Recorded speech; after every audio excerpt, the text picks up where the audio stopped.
नमस्कार दोस्तों, शास्त्र ज्ञान में आपका स्वागत है। मैं बहुत खुश हूँ कि आप आज हमारे साथ हैं। अगर आपने अभी तक चैनल को सब्सक्राइब नहीं किया है तो जल्दी से करें ताकि आप हमारे सबसे नवीन अपडेट्स को मिस न करें। मैं यह कहना चाहता हूँ कि आप सभी का धन्यवाद करता हूँ जो इस समृद्धि भरे समुदाय का हिस्सा बने हैं। आपका समर्थन हमारे लिए अत्यंत महत्वपूर्ण है और यही हमारे चैनल को मजबूती देता है। बिना और कुछ कहे चलिए शुरू करते हैं। ब्रह्मा पुराण ग्रंथ का आज 25वां दिवस है, लेकिन इससे पहले इस वीडियो को लाइक करना न भूलें और नीचे अपनी राय देने के लिए कमेंट करें। मुझे आपसे बात करना बहुत पसंद है और यह वाकई मेरे चैनल को एक जीवंत अवस्था का स्थान बनाता है। तो बिना किसी देरी के चलिए शुरू करते हैं। कल हमने देखा पाताल और नरकों का वर्णन तथा हरिनाम कीर्तन की महिमा। आज देखिए ग्रहों तथा भुवः आदि लोकों की स्थिति, श्री विष्णु शक्ति का प्रभाव तथा शिशुमार चक्र का वर्णन। मुनियों ने कहा, महाभाग लोमहर्षण जी, अब हम भुवः आदि लोकों का, ग्रहों की स्थिति का तथा उनके परिमाण का यथार्थ वर्णन सुनना चाहते हैं। आप कृपा पूर्वक बतलाएं। लोमहर्षण जी बोले, सूर्य और चंद्रमा की किरणों से समुद्र, नदी और पर्वतों सहित जितने भाग में प्रकाश फैलता है उतने भाग को पृथ्वी कहते हैं। पृथ्वी विस्तृत होने के साथ ही गोलाकार है। पृथ्वी से 1,00,000 योजन ऊपर सूर्यमंडल की स्थिति है और सूर्यमंडल से 1,00,000 योजन दूर चंद्रमंडल स्थित है। चंद्रमंडल से 1,00,000 योजन ऊपर संपूर्ण नक्षत्र मंडल प्रकाशित होता है। नक्षत्र मंडल से 2,00,000 योजन ऊंचे बुध की स्थिति है। बुध से 2,00,000 योजन शुक्र स्थित है। शुक्र से 2,00,000 योजन मंगल तथा मंगल से 2,00,000 योजन ऊंचे देवगुरु बृहस्पति स्थित हैं। बृहस्पति से 2,00,000 योजन ऊपर शनैश्चर हैं और उनसे 1,00,000 योजन ऊंचे सप्तर्षि मंडल स्थित हैं। सप्तर्षियों से 1,00,000 योजन ऊपर ध्रुव हैं, जो समस्त ज्योतिर्मंडल के केंद्र हैं।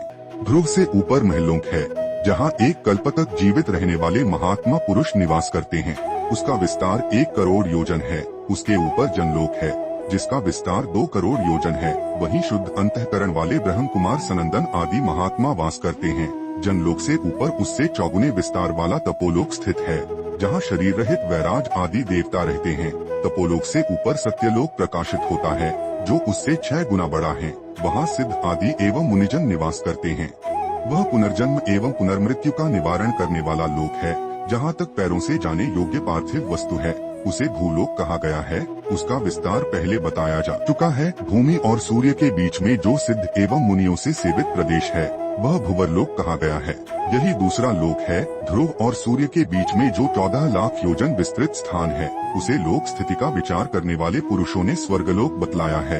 भूह, भुवः और स्व, इन्हीं तीनों को त्रैलोक्य कहते हैं। विद्वान ब्राह्मण इन तीनों लोकों को कृतक, नाशवान कहते हैं। इसी प्रकार ऊपर के जो जन, तप और सत्य नामक लोक हैं, वे तीनों अकृतक, अविनाशी कहलाते हैं। कृतक और अकृतक के बीच में महलोक है, जो कृत का कृतक कहलाता है। यह कल्पांत में जनशून्य हो जाता है, किंतु नष्ट नहीं होता। ब्राह्मणों, इस प्रकार ये 7 महालोक बतलाए गए हैं। पाताल भी 7 ही हैं। यही समूचे ब्रह्मांड का विस्तार है। यह ब्रह्मांड ऊपर, नीचे तथा किनारे की ओर से अंडकटाह द्वारा घिरा हुआ है। ठीक उसी तरह जैसे कैथ का बीज सब ओर छिलके से ढका रहता है, उसके बाद समूचे अंडकटाह से 10 गुने विस्तार वाले जल के आवरण द्वारा यह ब्रह्मांड आवृत है। इसी प्रकार जल का आवरण भी बाहर की ओर से अग्निमय आवरण द्वारा घिरा हुआ है। अग्नि वायु से, वायु आकाश से और आकाश महत्तत्व से आवृत है। इस प्रकार ये 7 आवरण उत्तरोत्तर 10 गुने बड़े हैं। महत्तत्व को आवृत करके प्रधान प्रकृति स्थित है। प्रधान अनंत है, उसका अंत नहीं है और न उसके माप की कोई संख्या ही है। वह अनंत एवं असंख्यात बताया गया है। वही संपूर्ण जगत का उपादान है। उसे ही परा प्रकृति कहा गया है। उसके भीतर ऐसे ऐसे कोटि कोटि ब्रह्मांड स्थित हैं। जैसे लकड़ी में आग और तिल में तेल व्याप्त रहता है, उसी प्रकार प्रधान अर्थात प्रकृति में चेतन पुरुष व्याप्त है। ये प्रकृति और पुरुष एक दूसरे के आश्रित हो भगवान विष्णु को शक्ति से टिके हुए हैं। श्री विष्णु की शक्ति ही प्रकृति और पुरुष के पृथक एवं संयुक्त होने में कारण है। विप्रवरो, वही सृष्टि के समय प्रकृति में क्षोभ का कारण होती है। जैसे वायु जल के कणों में रहने वाली शीतलता को धारण करती है, उसी प्रकार भगवान विष्णु की शक्ति प्रकृति पुरुष रूप संपूर्ण जगत को धारण करती है। जैसे प्रथम बीज से मूल, तने और शाखा आदि सहित विशाल वृक्ष उत्पन्न होता है, फिर उस वृक्ष से अन्यान्य बीज प्रकट होते हैं और उन बीजों से भी पहले ही जैसे वृक्ष उत्पन्न होते रहते हैं, उसी प्रकार पहले अव्याकृत प्रकृति से महत्तत्व आदि उत्पन्न होते हैं। फिर उनसे देवता आदि प्रकट होते हैं। देवताओं से उनके पुत्र और उन पुत्रों के भी पुत्र होते रहते हैं। जैसे एक वृक्ष से दूसरा वृक्ष उत्पन्न होने पर पहले वृक्ष की कोई हानि नहीं होती, उसी प्रकार नूतन भूतों की सृष्टि से भूतों का ह्रास नहीं होता। जैसे समीपवर्ती होने मात्र से आकाश और काल आदि भी वृक्ष के कारण हैं, उसी प्रकार भगवान श्रीहरि स्वयं विकृत न होते हुए ही संपूर्ण विश्व के कारण होते हैं। जैसे धान के बीज में जड़, नाल, पत्ते, अंकुर, कांड, कोक, फूल, दूध, चावल, भूसी और कंद सभी रहते हैं तथा अंकुरित होने के योग्य कारण सामग्री पाकर प्रकट हो जाते हैं, उसी प्रकार भिन्न भिन्न कर्मों में देव आदि सभी शरीर स्थित रहते हैं तथा कारणभूत श्री विष्णु शक्ति का सहारा पाकर प्रकट हो जाते हैं। वे भगवान विष्णु परब्रह्म हैं, उन्हीं से यह संपूर्ण जगत उत्पन्न हुआ है। वे ही जगत स्वरूप हैं तथा उन्हीं में इस जगत का लय होगा। वे परब्रह्म और परम धाम स्वरूप हैं। सत और असत भी वे ही हैं, वे ही परम पद हैं। यह संपूर्ण चराचर जगत उनसे भिन्न नहीं है। वे ही अव्याकृत मूल प्रकृति और व्याकृत जगत स्वरूप हैं। यह सब कुछ उन्हीं में लय होता और उन्हीं के आधार पर स्थित रहता है। वे ही क्रियाओं के कर्ता यजमान हैं। उन्हीं का यज्ञों द्वारा यजन किया जाता है। यज्ञ और उसके फल भी वे ही हैं। युग आदि सब कुछ उन्हीं से प्रवृत्त होता है। उन श्रीहरि से भिन्न कुछ भी नहीं है। लोमहर्षण जी कहते हैं, आकाश में शिशुमार गोह के आकार में जो भगवान का तारामय स्वरूप है, उसके पुच्छ भाग में ध्रुव की स्थिति है। ध्रुव स्वयं अपनी परिधि में भ्रमण करते हुए सूर्य, चंद्र आदि अन्य ग्रहों को भी घुमाते हैं। ध्रुव के घूमने पर उनके साथ ही समस्त नक्षत्र चक्र की भांति घूमने लगते हैं। सूर्य, चंद्रमा, तारे, नक्षत्र और ग्रह ये सभी वायु में डोरी से ध्रुव में बंधे हुए हैं।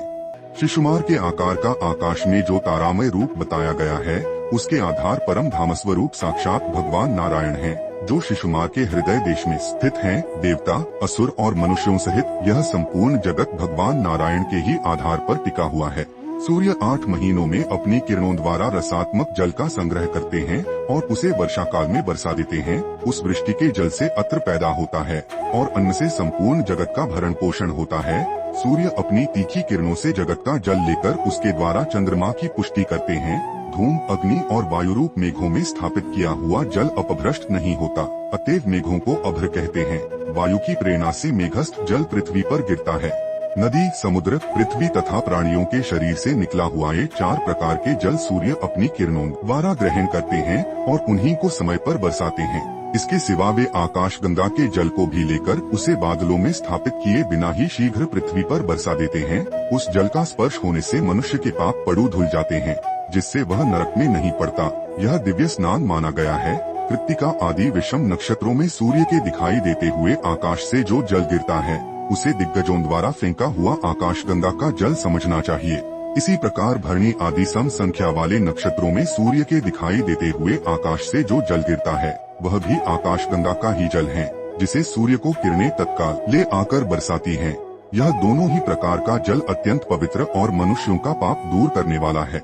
आकाश गंगा के जल का स्पर्श दिव्य स्नान है। बादलों के द्वारा जो जल की वर्षा होती है, वह प्राणियों के जीवन के लिए सब प्रकार के अन्न आदि की पुष्टि करती है। अतः वह जल अमृत माना गया है।